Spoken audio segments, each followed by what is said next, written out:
Finally, here on the Town Hall tonight, another big step forward for recreational marijuana. New York State has now approved its first 52 licenses to cultivate the crop, and 3 of them are here in western New York. What now for these farms? Channel 2's Dave McKinley went digging for answers.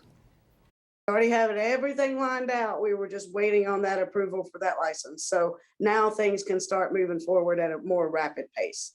The Relief Market near Jamestown is one of the 3 to get a license in western New York. The other 2 are Wheatfield Gardens in North Tonawanda and Yeager Farms in Eden. The licenses were issued just in time to get the seedlings started. You got to get planting, don't you, in order to get a crop by fall?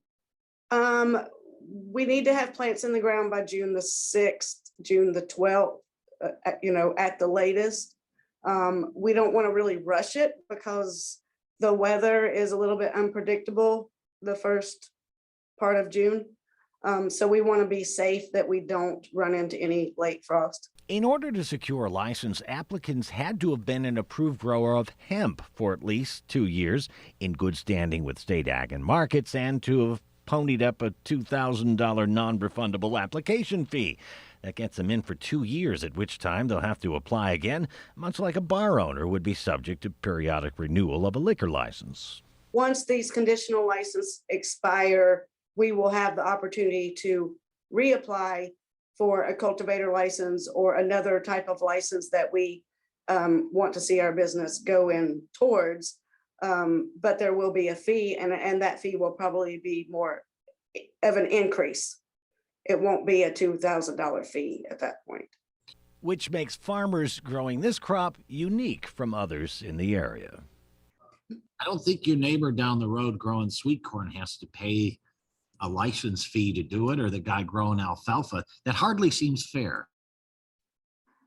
Well, at least, to me, I don't care if they tax it or if they make me pay X amount of dollars for whatever.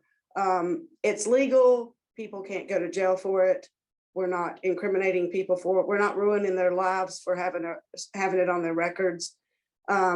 So I'll pay whatever fee, fine, whatever is put in front of me at this point, just to be able to do it.